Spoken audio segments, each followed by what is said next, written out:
It's no secret that being a mom isn't easy, and every situation, every relationship has unique characteristics that bring their own challenges and joys. Today, we're excited to be with supermom, businesswoman, and difference maker from Assumption, Illinois, Grace Snively. Grace, I'm so glad you're joining us today. Yes, thank you. This is exciting. Yes, absolutely. Okay, so we're kind of talking the subject of moms today, for moms.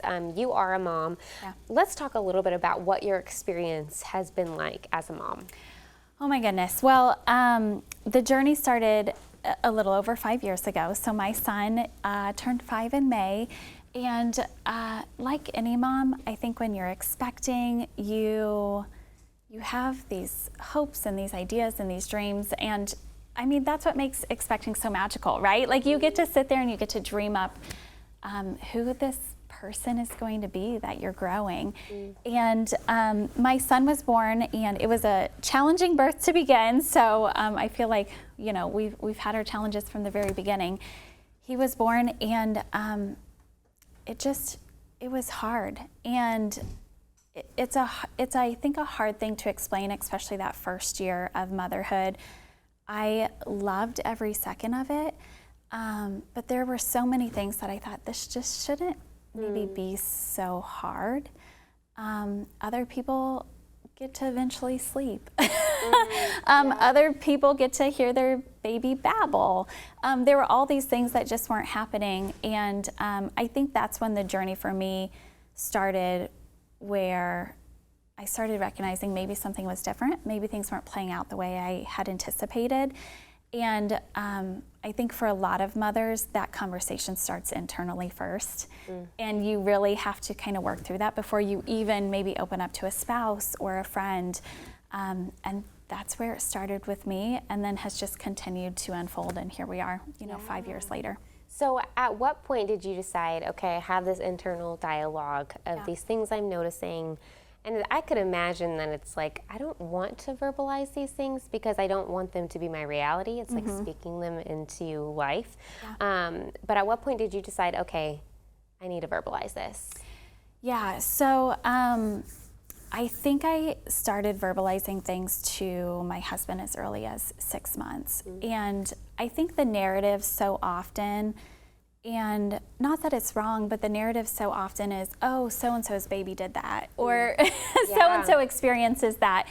And I think for the people who say that to you, they're doing it in a place of love because they want you to know you're not alone. But as a mother, I just knew something was going on, and I just wanted someone to acknowledge that, yeah, maybe things are a little different. The big pillar for us was when he was just shy of 2 years old. We had gone on a family vacation with my parents, my siblings. You can imagine all of us in a house, and it was a lot. And we came to later find out that our son has severe sensory processing difficulties. So just noise, food textures. I mean, anything sensory related is really challenging for him. So you can imagine being in a house with multiple people was a lot for him as, an almost 2-year-old. And we were driving away from vacation, and oh my goodness, I can't get emotional right now. We were going over, the bridge to leave the island, and looking at the water, and I just started crying. And I cried because vacation was not enjoyable. It just was hard the entire time. And I thought, something is going on here. Like, there should be moments of joy, and there should be moments where I'm looking at my 2-year-old and he's having fun, and he was just overwhelmed, and there were so many challenges.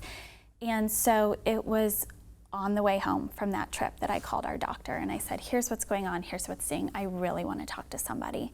And I really want to lay everything out on the table that I'm observing, and go from there. And so that was a big moment for our family.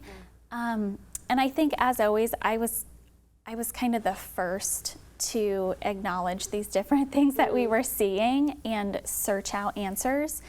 But somebody has to be the first. And I think often it is the mother. Like, there's an intuition there. there's a different presence you see with your child of when they are struggling and when they need that extra assistance. And I would say that is when kind of the journey of just learning and diving in how to support him really started.